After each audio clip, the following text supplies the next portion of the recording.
वो कहते हैं ना कि बीच रास्ते से लौटने से कोई फ़ायदा नहीं होता है, क्योंकि आपको उतनी ही दूरी तय करनी पड़ती है जितनी दूरी तय करके आप अपने लक्ष्य तक पहुंच सकते हैं। हाय गाइस, मैं हूं विनय त्रिपाठी और स्वागत है आप लोगों का let's crack UP exam Unacademy channel पर।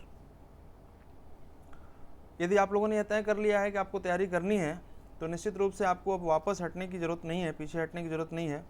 Unacademy let's crack UP exam के साथ आप जुड़ेंगे, बहुत सारे अच्छे एजुकेटर्स आपको यहाँ पर मिलेंगे और इन सबके मार्गदर्शन में आप निश्चित रूप से एक दिन अपने लक्ष्य को प्राप्त कर लेंगे। तो आइए आज की क्लास हम लोग शुरू करते हैं। आज की क्लास में हम लोग फिजिक्स के ऐसे क्वेश्चंस पर चर्चा करेंगे जो प्रत्येक वर्ष परीक्षाओं में रिपीट होते हैं, बहुत ज़्यादा रिपीट होते हैं। तो थोड़ा सा आपको इस चैनल के बारे में जानकारी दे दूं, थोड़ा सा मेरे बारे में भी जान लीजिए। मैं हूं विनय त्रिपाठी और मैंने एमएससी किया हुआ है केमिस्ट्री में और 10 वर्षों से अधिक का पढ़ाने का एक्सपीरियंस हमारे पास है। इस एक्सपीरियंस का फ़ायदा आपको मिलेगा। यदि अनअकैडमी के बारे में बात करें तो ये चैनल आपको UP PSC, UP triple SC और दूसरे जो यूपी एसआई, यूपी के अंदर और जो वीडियो लेखपाल के एग्जाम होते हैं उन सब के लिए आपको बहुत सारे कोर्स प्रोवाइड करता है। तो इस चैनल पर बने रहिए, आप निश्चित रूप से कुछ अच्छा गेन करेंगे आप। इस पर आपको क्या क्या मिल जाएगा बच्चों, तो इस पर आपको डेली लाइव क्लास मिलेगी। डेली लाइव क्लास, बहुत सारे एजुकेटर्स की डेली लाइव क्लास मिलती है। लाइव टेस्ट आपको मिलेंगे, क्विजेज मिलेंगे, आप अपने आप को परख सकते हैं, जान सकते हैं कि कैसा आपका चल रहा है तैयारी।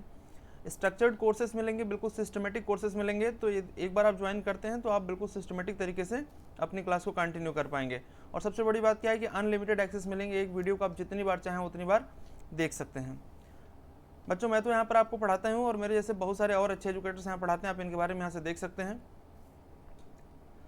बहुत सारे आपको मॉक टेस्ट मिलेंगे, वीकली टेस्ट मिलेंगे, मंथली टेस्ट मिलेंगे, इन सबको आप देख सकते हैं। बहुत सारे कोर्सेज हैं जो कम्प्रिहेंसिवली कवर किए गए हैं सिलेबस के according, history, polity, geography, economy, सब।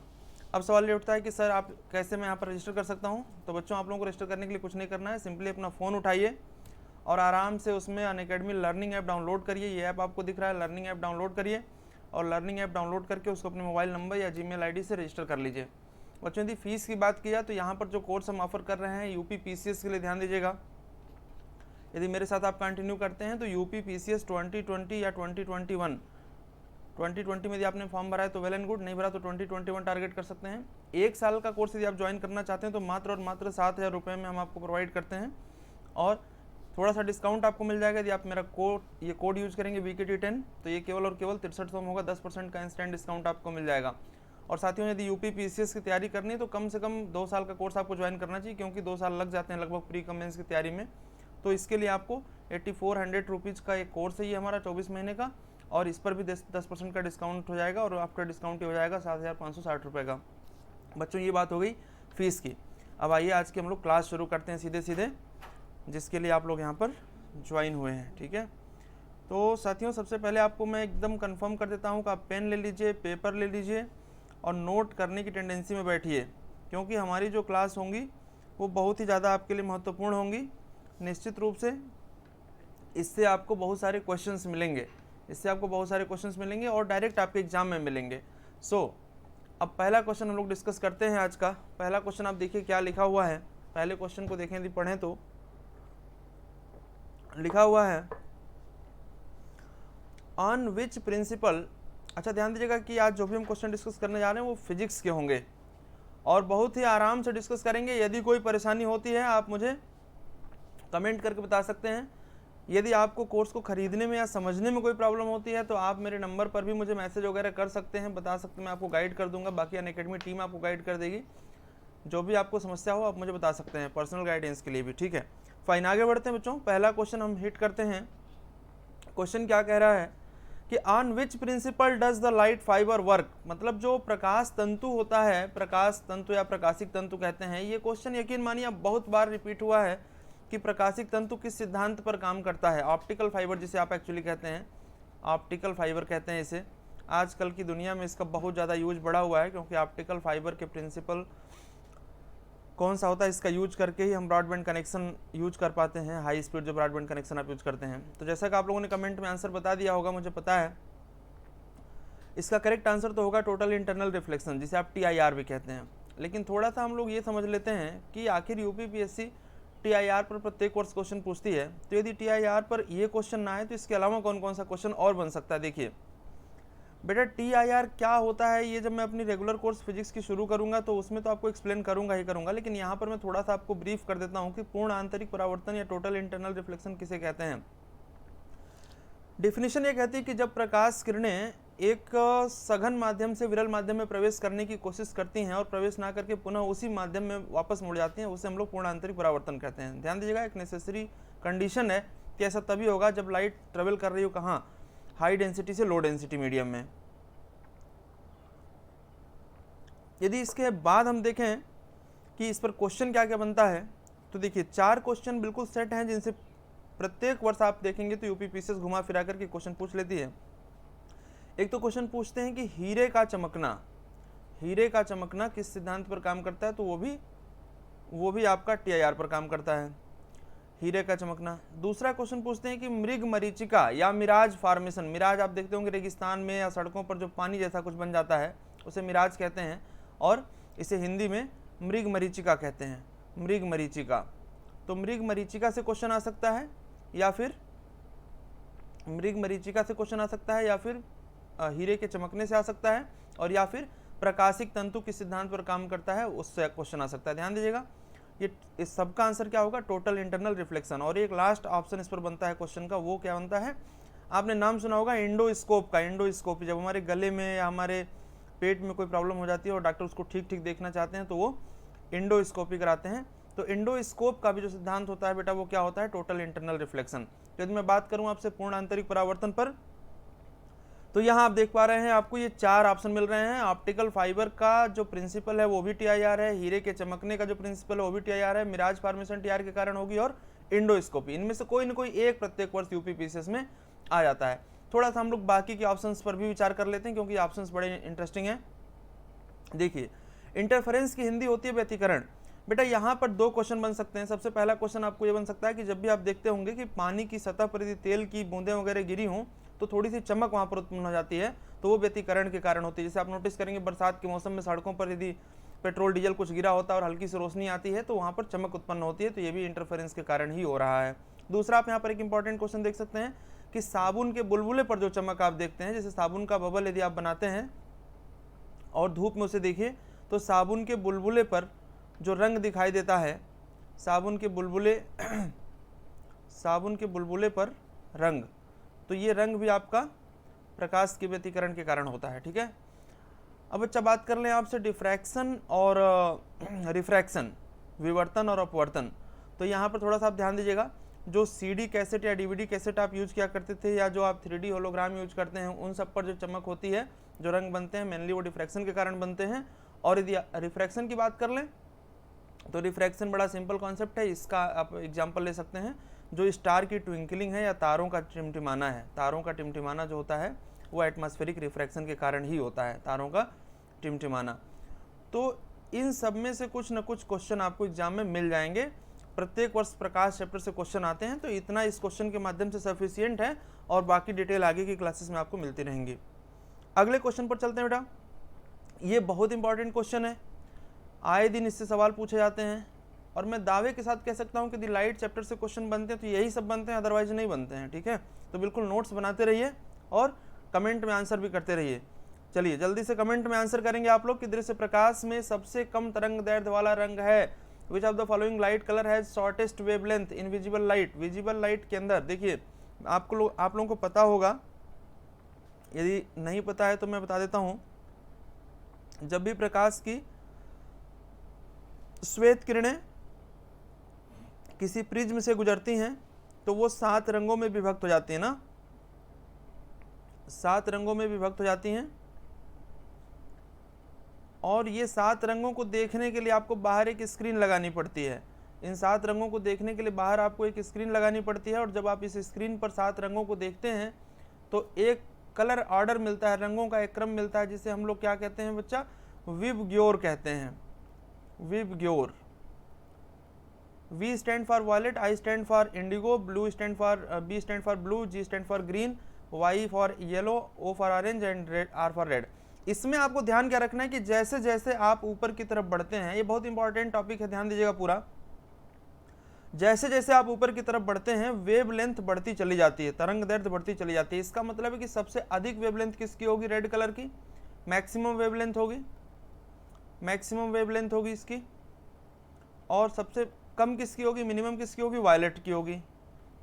सबसे कम किसकी होगी, वायलेट की होगी, इसकी मिनिमम वेवलेंथ होगी।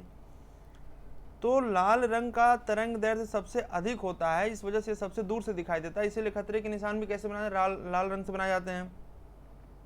अब इस क्वेश्चन का यदि आंसर देखा जाए तो पूछा गया है कि इसमें से सबसे कम तरंग दैर्ध्य किसका है, तो ऑब्वियस सी बात है कि यहाँ पर आंसर है आपका वायलेट, सबसे कम वायलेट का है और सबसे अधिक रेड का है। ठीक है, आगे बढ़ते हैं। आगे बढ़ने में अगला क्वेश्चन जो आपके सामने है बेटा, ये भी बहुत अच्छा क्वेश्चन है, आप लोग इसका आंसर बताइए जल्दी से मुझे कमेंट करके। सुदूर संवेदन यानी कि रिमोट सेंसिंग, जैसे आप टीवी का रिमोट चलाते हैं उसके बारे में आपसे सवाल पूछा जा रहा है कि सुदूर संवेदन के लिए निम्नलिखित में से कौन सी किरण प्रयोग की जाती है, मतलब कौन सी किरण पर रिमोट काम करता है। ठीक है, तो रिमोट काम करता है बेटा, किस पर काम करता है आप लोग बताएंगे, पराबैंगनी पर काम नहीं करता है, औरक्त किरणों पर ही काम करता है, सूक्ष्म पर काम नहीं करता है, रेडियो पर काम नहीं करता। ठीक है, रेडियो पर थोड़ा बहुत काम कर सकता है। तो यदि आपको इन चारों में से ऑप्शन चुनना है तो मेनली आप आंसर क्या चुनते हैं, औरक्त किरणें या फिर इंफ्रारेड रेज, इंफ्रारेड रेज। तो इंफ्रारेड रेज पर हमारा रिमोट सेंसिंग का काम होता है। ठीक है, और इसके बारे में थोड़ा जान लीजिए क्योंकि पिछले साल यूपी पीसीएस में से सवाल आया था इंफ्रारेड रेज से। इंफ्रारेड यानी कि IR रेज यानी कि किरणें, इसके बारे में कुछ और बातें मैं आपको बता देता हूं, और ये वो बातें हैं जो निश्चित रूप से आपके एग्जाम में आ सकती हैं। सबसे पहला पॉइंट ये कि जो सूर्य के प्रकाश में आपको गर्मी का एहसास हो रहा है, हीटिंग ड्यू टू सनलाइट, ये मुख्यतया किसके कारण हो रहा है, इंफ्रारेड के कारण, पहली बात। दूसरी बात ये कि जो ग्रीन हाउस गैसेस हैं, जो ग्लोबल वार्मिंग कॉज कर रही है ग्रीन हाउस गैसेस, वो ग्रीन हाउस गैसेस सूर्य के प्रकाश से, ग्रीन हाउस जो गैसेस हैं वो सूर्य के प्रकाश से क्या एब्जॉर्ब करती हैं, वो IR एब्जॉर्ब करती हैं। तो green house gases absorbs IR यानी कि इंफ्रारेड। मतलब कहने का यह है कि पृथ्वी के पर्यावरण में ग्रीन हाउस गैसेस जितनी ज़्यादा होंगी, इंफ्रारेड रेज का अवशोषण उतना ज़्यादा होगा, और इस प्रकार से पृथ्वी का वायुमंडल उतना ही ज़्यादा क्या होगा बच्चा, गर्म हो जाएगा। मतलब आप इसको ठीक से समझिए कि मान लीजिए यदि ये पृथ्वी है और यहाँ उसका, ये पृथ्वी है और इसका ये वायुमंडल है, इस वायुमंडल में जितना अधिक मात्रा में आप carbon dioxide, methane, chlorofluorocarbon, nitrous oxide और दूसरी ग्रीन हाउस गैसेस को रखेंगे, जिसे हम साधारण भाषा में GHGs कह रहे हैं, ग्रीन हाउस गैसेस, जब सूर्य का प्रकाश आएगा और पृथ्वी की सतह से टकरा करके वापस मुड़ करके रिफ्लेक्ट करने की कोशिश करेगा, तो यहाँ पर प्रेजेंट जो ग्रीन हाउस गैसेस होंगी वो इसे ट्रैप कर लेंगी, पकड़ लेंगी, और इस प्रकार से वायुमंडल क्या होगा, गर्म होने लगेगा, और इसी को आप नाम दे देते हैं ग्लोबल वार्मिंग। और सबसे बड़ी बात क्या है कि H2O वेपर, जो जलवाष्प हैं, ये भी ग्रीन हाउस गैसेस की कैटेगरी में आते हैं। तो इनकी मात्रा जितनी बढ़ेगी वायुमंडल में, क्या होगा, आर्द्रता और गर्मी दोनों बढ़ेगी, और इस तरीके से ग्लोबल वार्मिंग की एक चेन बन जा रही है जिसे रोकना बहुत मुश्किल है, और क्लाइमेट चेंज पर बहुत बड़ा इसका असर देखने को हमें मिल रहा है। तो यहाँ पर आपसे सवाल क्या पूछ सकते हैं कि कौन सी सूर्य की प्रकाश किरण है जो ग्रीन हाउस गैसेस के द्वारा अवशोषित हो जाती है, आंसर होगा इंफ्रारेड रेज। दूसरी एक इंपॉर्टेंट पॉइंट यहाँ पर और जनरेट होता है बच्चों कि रात के अंधेरे में जब आप किसी डिवाइस का यूज करते हैं देखने के लिए, तो वहाँ पर भी इंफ्रारेड का यूज होता है। तो नाइट विजन डिवाइसेस में भी IR का यूज होता है, ध्यान देंगे इसको, ये बहुत इंपॉर्टेंट पॉइंट है। और इसके बाद एक लास्ट पॉइंट इस पर और बनता है, वो भी मैं आपको समझा देता हूँ। जैसा कि आप लोग जानते हैं कि ओजोन परत है पृथ्वी के ऊपर, जो हमारे लाइफ को, हमारे जीवन को अल्ट्रावायलेट किरणों यानी कि पराबैंगनी किरणों से बचा रहा है।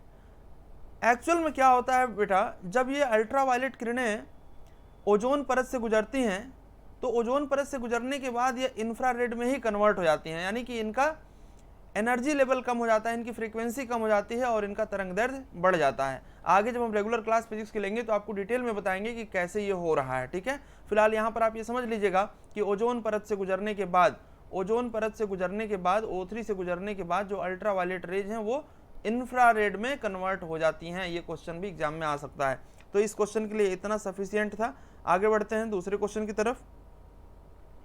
स्क्रीन पर जो आपको अगला क्वेश्चन दिखाई दे रहा है वो दिखाई दे रहा है बेटा साउंड से रिलेटेड ये क्वेश्चन है, और पूछा गया है, क्या पूछा गया आपसे कि ध्वनि की तीव्रता यानी कि intensity of sound intensity of sound निर्भर करती है किस पर, ध्वनि की तीव्रता किस पर डिपेंड करती है, तो ध्वनि की तीव्रता डिपेंड करती है किस पर, आवृत्ति पर नहीं डिपेंड करती है, ध्वनि की तीव्रता डिपेंड करती है आयाम पर। यदि आवृत्ति के बारे में आप सोच रहे हैं तो आवृत्ति पर क्या निर्भर करता है, आवृत्ति पर ध्वनि का तारत्व यानी कि पिच, ध्वनि का पिच जो होता है वो डिपेंड करता है आवृत्ति पर, और ध्वनि की तीव्रता किस पर डिपेंड करती है, आयाम पर। एक्चुअल में आप देखेंगे तो आपको मिलेगा कि loudness is directly proportional to amplitude and what is intensity, तीव्रता क्या होती है, तो पर यूनिट टाइम में कितनी साउंड एनर्जी ट्रांसफर हो रही, this is called intensity. Fine, so this is also related to loudness. It means कि हम इसे कह सकते हैं कि यह आयाम के ऊपर निर्भर करती है। जैसे कभी कोई 10 डेसिबल, कोई कभी 20 डेसिबल, कभी कोई 30 डेसिबल, 40 डेसिबल, ये जो आवाज फ्लक्चुएट कर रही है आपकी, ये मेनली इंटेंसिटी है। अब यहां पर देखिए और क्वेश्चन क्या क्या आपसे पूछ सकता है। सबसे पहला क्वेश्चन पूछा जा सकता है कि इंटेंसिटी की यूनिट क्या होती है, तो इंटेंसिटी जो साउंड की इंटेंसिटी है इसकी जो यूनिट होती है, इंटेंसिटी यूनिट जो होती है साउंड की, unit of intensity of sound, ये मैंने आपको बताया क्या होता है भैया, ये डेसिबल होता है। डेसिबल को आप ऐसे डीबी से रिप्रेजेंट करते हैं। ये तो एक सवाल ये पूछ सकते हैं। दूसरा ये पूछ सकते हैं कि सामान्य बोलचाल की भाषा जो हम लोग यूज करते हैं उसमें कितने डेसिबल इंटेंसिटी होती है, तो सामान्यतः 30 से 60 डेसिबल पर हम बात करते हैं। जो प्रदूषण स्तर होता है, ध्वनि प्रदूषण स्तर जो होता है, वो रात के टाइम में 60 से 65 डेसिबल से अधिक माना जाता है, और दिन के टाइम में 80-85 डेसिबल से अधिक यदि है तो वो माना जाता है ध्वनि प्रदूषण। ध्वनि प्रदूषण को कम करने के लिए आप क्या करते हैं, तो ग्रीन मफलर का यूज करते हैं। ये सवाल भी कई बार आ चुका है कि ग्रीन मफलर का यूज करते हैं ध्वनि प्रदूषण को कम करने के लिए। ग्रीन मफलर क्या होता है, सड़कों के किनारे पेड़ लगा दिए जाते हैं 3-3 रोज में, तो ये ग्रीन मफलर का काम कहलाता है। जहां पर जंगल पेड़ ज्यादा होंगे वहां पर ध्वनि प्रदूषण भी कम होगा। ऐसे आगे यदि बात करें इस पर, तो पिछले साल क्वेश्चन एक आया था यूपीपीसीएस में कि पेड़ पौधों की जो पत्तियों की जो सरसराहट है वो सामान्य अवस्था में कितने डेसिबल होती है, तो 10 से 20 डेसिबल होती है। यदि दोनों ऑप्शन एक साथ हो तो आप 20 डेसिबल चुनिएगा, और यदि 20 डेसिबल ना हो तो 10 डेसिबल चुन लीजिएगा। तूफान वगैरह आता है तो बहुत ज़्यादा हो जाती हैं। ठीक है, आगे बढ़ते हैं। यहाँ पर आगे बढ़ने से पहले मैं थोड़ा सा आपको और कंफर्म कर दूं कि जो साउंड की पिच होती है, पिच जिसे आप कहते हैं तारत्व जिसे कहते हैं हिंदी में, वो डिपेंड करती है किस पर, फ्रीक्वेंसी पर। जिसकी पिच ज़्यादा होगी उसकी आवाज़ आपको बहुत शार्प लगेगी। जैसे कि फीमेल्स की जो आवाज़ होती है वो बहुत शार्प होती है, उसमें शार्पनेस बहुत ज़्यादा होता है, और जो जिनकी पिच थोड़ी कम होगी उसमें सॉफ्टनेस ज़्यादा होगी।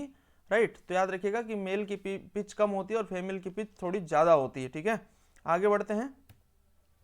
अगला क्वेश्चन बेटा आपसे पूछा जा रहा है कि सूर्य से उत्पन्न ऊर्जा का स्रोत है, सूर्य से उत्पन्न ऊर्जा का स्रोत है, यानी कि सूर्य जो एकदम दहकता हुआ, जलता हुआ, चमकता हुआ आपको ऊर्जा दे रहा है, आखिर इसका स्रोत क्या है, इसका कारण क्या है, कौन सा वहां पर भौतिक या रासायनिक अभिक्रिया हो रही है, तो इसका बड़ा ही साधारण आंसर आप जानते होंगे।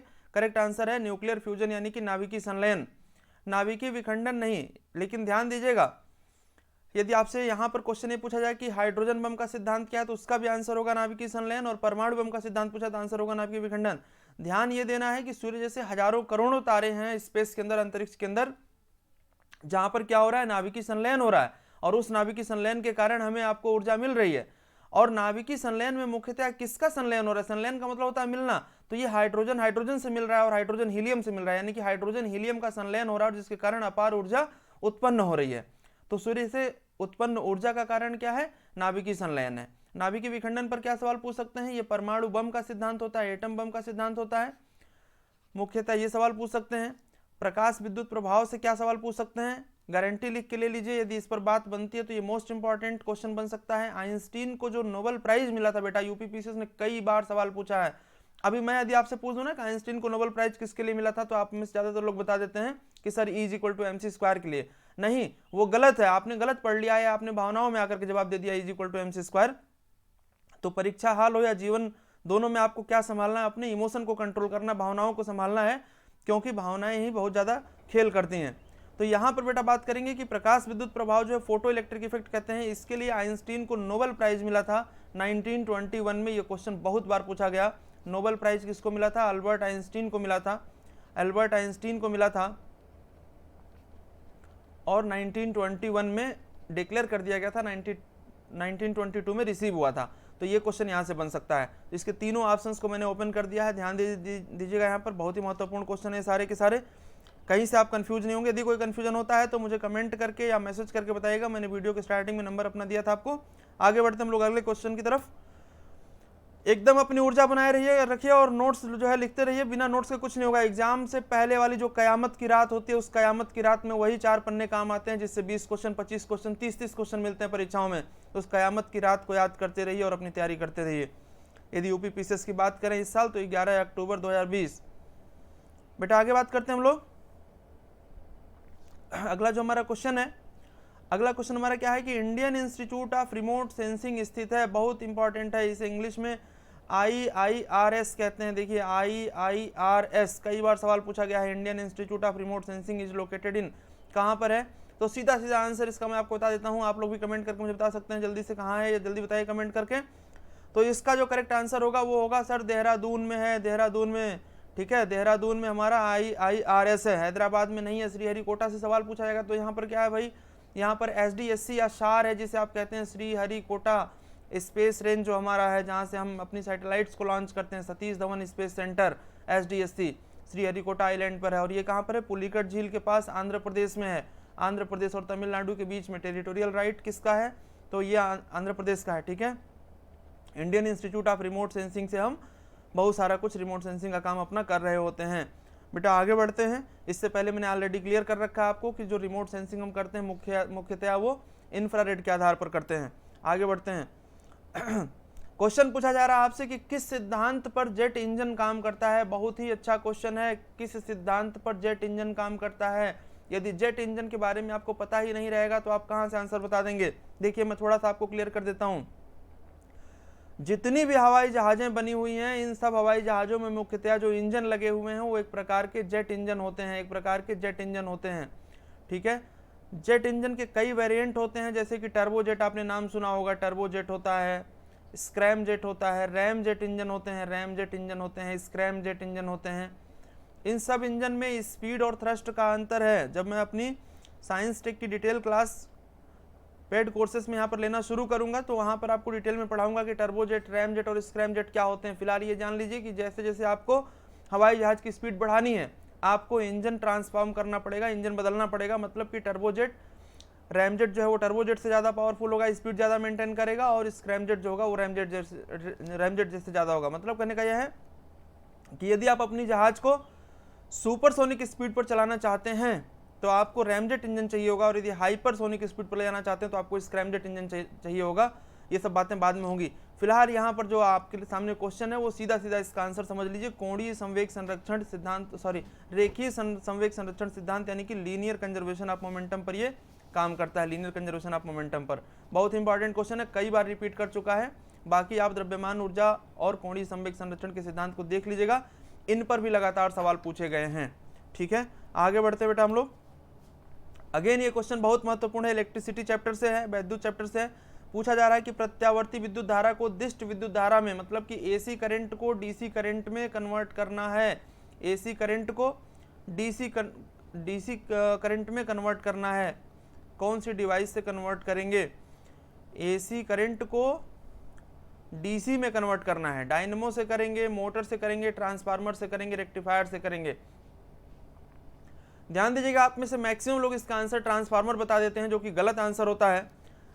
पहले मैं एक एक को क्लियर कर दूं। डायनेमो क्या करता है? डायनेमो मैकेनिकल एनर्जी को, यांत्रिक ऊर्जा को वैद्युत ऊर्जा में कन्वर्ट कर देता है। यदि आपने पढ़ा होगा तो, सुना होगा तो, नहीं तो आज समझ लीजिए। क्या करता है डायनेमो? मैकेनिकल एनर्जी को इलेक्ट्रिक एनर्जी में कन्वर्ट कर देता है। मोटर क्या करता है? इसका जस्ट अपोजिट, इलेक्ट्रिक एनर्जी को मैकेनिकल एनर्जी में कन्वर्ट कर देता है। ट्रांसफार्मर बेटा क्या करता है? ट्रांसफार्मर वोल्टेज को चेंज करता है, लो को हाई में और हाई को लो में, वोल्टेज को कन्वर्ट करता है। ट्रांसफार्मर दो प्रकार के होते हैं, आगे हम लोग पढ़ेंगे फिजिक्स की क्लास में, स्टेप अप और स्टेप डाउन। तो इसका करेक्ट आंसर क्या होगा कि सर रेक्टिफायर होगा, क्योंकि ये तीन तो है नहीं, ये तीन नहीं, तो सर आंसर क्या होगा? रेक्टिफायर होगा। तो आज से याद रखिएगा कि एसी करंट को डीसी करंट में कन्वर्ट करने वाली जो डिवाइस होती है वो रेक्टिफायर होती है। और इसी को अपोजिट करके पूछ दिया जाए कि डीसी को एसी में कौन कन्वर्ट करता है, तो इट्स वेरी सिंपल आंसर आप करेंगे इन्वर्टर करता है। आपके घरों में भी लगा होगा। आगे बढ़ते हैं बेटा अगले क्वेश्चन की तरफ आप लोगों के साथ। अगला क्वेश्चन बहुत ही इंटरेस्टिंग है, आप लोग जल्दी से मुझे कमेंट करके बताइए कि the 40 degree Celsius 40 degree Celsius कितने डिग्री के बराबर होता है। यहाँ पर आपके पास 4 ऑप्शन है। पहला ऑप्शन है -40 डिग्री सेल्सियस, दूसरा ऑप्शन है 104 डिग्री फ़ारेनहाइट और तीसरा ऑप्शन है 120 डिग्री सेल्सियस और चौथा ऑप्शन है -40 डिग्री फ़ारेनहाइट। तो ये आप लोग कन्वर्ट कर सकते हैं। कैसे कन्वर्ट कर सकते हैं, एक फार्मूला आप लोगों को याद होगा, C/5 is equal to F-32/9। इसी का यूज आप करेंगे और आराम से आपको वैल्यू निकल करके आ जाएगी। तो चलिए इसे सॉल्व करके आप लोग कमेंट में आंसर मुझे बता दीजिएगा। आराम से देखते हैं कितने लोगों का सही आंसर आता है। तो ये फार्मूले का यूज कर लीजिएगा, बाकी आगे के लिए हम और फार्मूले आपको पढ़ाएंगे जब फिजिक्स की रेगुलर क्लासेस चलेंगी। तो अगला क्वेश्चन अगेन कई बार पूछा गया है बेटा, ये वो क्वेश्चंस मैंने आप लोगों के लिए रखे हैं जो निश्चित रूप से इसमें से आपको एग्जाम के अंदर मिलेंगे क्वेश्चन। तो मैं बार बार कहता हूँ कि 40-45 मिनट की वीडियो में यदि 1-2 क्वेश्चन मिल जाते हैं तो इससे बड़ी बात और क्या हो सकती है, खास करके यूपी पीसीएस जैसी परीक्षा में जहाँ इतना ह्यूज कंपटीशन है। कहा जाता है कि कभी कभी आईएएस से भी टफ लगने लगती है परीक्षा लोगों को। चलिए फाइन, आगे हम बढ़ते हैं। प्रकाश वर्ष मात्रक है, प्रकाश वर्ष किसका मात्रक है, लाइट ईयर जो है वो किसकी यूनिट है, ये आपसे पूछा गया है। पहला ऑप्शन दिया गया है प्रकाश की तीव्रता का, दूसरा ऑप्शन दिया गया है समय का, तीसरा ऑप्शन दिया गया है दूरी का और चौथा ऑप्शन दिया गया है कि इनमें से कोई नहीं। तो बेटा आप लोगों को पता होगा प्रकाश वर्ष जो है वो दूरी का मात्रक है। ये एक तरीके की एस्ट्रोनॉमिकल यूनिट है। ग्रहों के बीच की, उपग्रहों के बीच की दूरी को हम प्रकाश वर्ष में मेजर करते हैं। सिंपल सी मीनिंग है इसका, लाइट जो होता है एक वर्ष में कितनी दूरी तय कर लेता है, that is known as the light year या प्रकाश वर्ष। ठीक है, तो याद रखिएगा, ये क्वेश्चन कई बार आप लोगों के सामने आ चुका है। आज के क्लास के लिए उम्मीद करते हैं कि लास्ट क्वेश्चन होगा और अभी तक जो मैंने आप लोगों को कराया है वो आप लोगों ने नोट्स बना लिया होगा और समझ में आ गया होगा। यदि आप लोगों को लिखते समय, नोट्स बनाते समय थोड़ी प्रॉब्लम हुई हो कि मैं बहुत तेज बढ़ रहा हूँ आगे, तो बेटा ये बहुत स्लो चलने का दौर नहीं है। आप लोग अपनी स्पीड बढ़ा लीजिए या वीडियो को आप लोग दोबारा से सुनिएगा तो पॉज करके नोट बनाते हुए आगे बढ़िएगा। बहुत स्लो चलने का दौर अब खत्म हो चुका है क्योंकि कंपटीशन का लेवल बहुत हाई है। जो फास्ट चलेगा वही जल्दी पहुंचेगा अपने टारगेट पर। इतना फास्ट भी नहीं चलना है कि आप अपने ट्रैक से भटक जाएं। चलिए क्वेश्चन देखते हैं क्या है।